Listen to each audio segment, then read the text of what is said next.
उपवासाला हे fruit custard एकदा नक्की करून बघा. इतकं क्रीमी आणि चविष्ट लागतं की सगळे पुन्हा पुन्हा मागतील. 8 ते 10 दिवसामध्ये श्रावण चालू होणार आहे आणि श्रावण म्हटलं की बरेच सारे उपवास होतात. तर त्यामध्ये रोज साबुदाणा भगर असं खायला नको वाटतं. तर आज मी अगदी उपवासाचं फ्रूट कस्टर्ड तुमच्यासोबत रेसिपी शेअर करणार आहे. आणि सर्वात महत्त्वाचं याच्यामध्ये जराही आपण कॉर्नफ्लॉवर, कस्टर्ड पावडर या मिल्क पावडर कशाचाही वापर न करता बनवणार आहोत. सर्वात महत्त्वाचं अर्धा लिटर दुधाचा वापर करून बनवणार आहोत.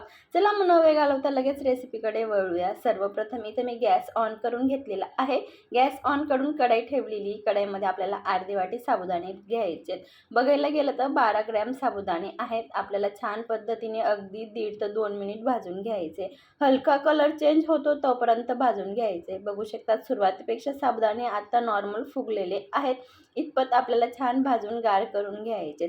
साबुदाणे गार झाले की लगे आपल्याला एका मिक्सरच्या भांड्यामध्ये काढून पावडर बनवून घ्यायचे. जसं आपण तांदळाचं पीठ बनवतो इतपत आपल्याला व्यवस्थित बारीक करून घ्यायचे. बघू शकतात ब्रेकफास्ट स्पूनने बघायला गेलं तर हे 5 टेबलस्पून पावडर आहे साबुदाण्याचं. तर आता आपण एका वाटीमध्ये काढून घेऊया. त्याच वाटीमध्ये इथे मी रूम टेम्परेचरचं दूध घेते. दुधामध्ये आपल्याला थोडं मिक्स करून घ्यायचे. याच्याने काय होणार की डायरेक्ट आपण दुधामध्ये पावडर मिक्स केल्याने गाठी होणार आणि सुरुवातीला अशी साबुदाण्याची पावडरची पेस्ट बनवून ठेवली की आपल्याला टाकायला सोपं पडेल. त्यासाठी खास करून आपल्याला वाटीमध्येच पेस्ट बनवून ठेवायची. इथं मी अर्धा लिटर दूध गरम करण्यासाठी ठेवते. इथं मोठा 2 चमचा ते पावडर येते जे आपण साबुदाण्याचं पेस्ट बनवलेलं आहे ते आपल्याला 2 वेळा थोडं थोडं करून मिक्स करायचं आहे. याच्याने काय होणार की आपण एकसोबत टाकल्याने दुधामध्ये गाठी होण्याची शक्यता असते. त्यासाठी थोडं थोडं टाकायचं आणि लगेच आपल्याला मिक्स करायचे. हे दूध जास्त गरम पण नाही जास्त गार पण नाही. मी तेव्हाच ॲड केलेलं आहे आणि गॅसची फ्लेम अगदी मंद ठेवलेली आहे. म्हणजे दुधामध्ये छान मिक्स होतं आणि जराही गाठी वगैरे होत नाही.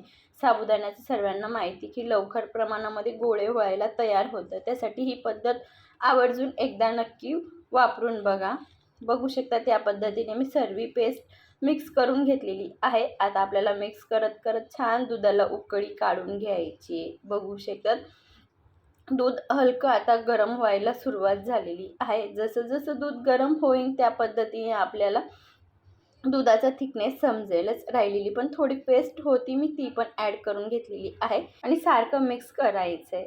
आता जसं जसं दुधाला उकळ येईल तसं आपल्याला दूध दाटसर होताना दिसेलच हे तुम्हाला पुढं.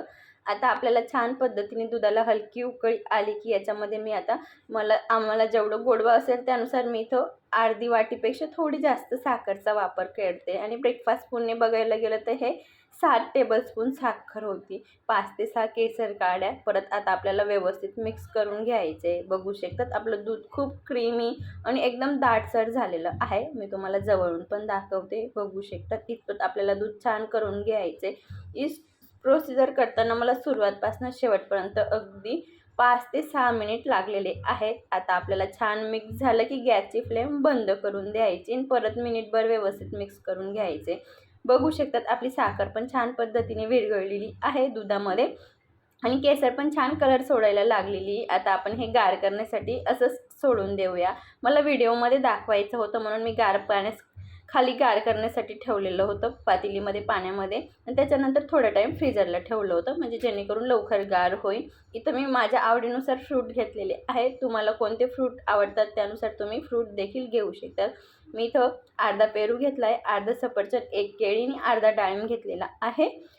हे फ्रूट कस्टर्डमध्ये मिनिमम 5 लोकांचं आरामात पोट भरेल एवढं क्वांटिटीमध्ये बनते अर्धा लिटर दुधापासनं. दूध छान पद्धतीने गार झालेलं आहे आणि आपले फ्रूट पण कट करून झालेले आहेत. मी सुरुवातीलाच सांगितलं की फ्रूट तुम्हाला आवडीनुसार तुम्ही दुसरेही देखील वापरू शकतात. इथं आपल्याला आता सर्व फ्रूट याच्यामध्ये ॲड करून घ्यायचे. केळी तुम्ही देखील अजून अर्धी देखील याच्यात ॲड करू शकतात पण मी एकाच केळीचा वापर केलेला आहे. आता 1 वाटी इथं मी डाळिंब घेते. डाळिंबने दिसायला पण छान दिसतं आणि अगदी मुलं खूप आवडीने खातात. मुलांना फ्रूट आपण डायरेक्ट देत तो पण खात नाही. तर या पद्धतीने दिले की मुलं खूप आवडीने खातात. मी तर थोडे काजू बदामचे काप ॲड करते. अगदी 4 ते 5 काजू आणि 4 ते 5 बदाम बारीक कट करून घेतलेले होते. आता आपल्याला ते पण ॲड करून व्यवस्थित मिक्स करून घ्यायचं आहे मिनिटभर. आपलं जे क्रीमी दूध आणि जे फ्रूट आहे ते एकजीव झालं पाहिजे इतपत आपल्याला व्यवस्थित मिक्स करून घ्यायचं आहे. बघू शकतात. इथं आपलं फ्रूट कस्टर्ड बनून तयार झालेलं आहे. आणि सर्वात महत्त्वाचं, आपण जराही milk powder, cornflour, custard powder न वापरता बनवलेलं आहे. तुम्ही साखरेच्या ऐवजी गुळाचा देखील वापर करू शकता. ज्या लोकांना शुगर, डायबिटीस असेल ते देखील खाऊ शकतात. आजची रेसिपी जराही आवडली असेल तर प्लीज चॅनलला सबस्क्राईब करा. अशाच मस्त आणि जबरदस्त रेसिपीसोबत भेटूया. तोपर्यंत काळजी घ्या. धन्यवाद.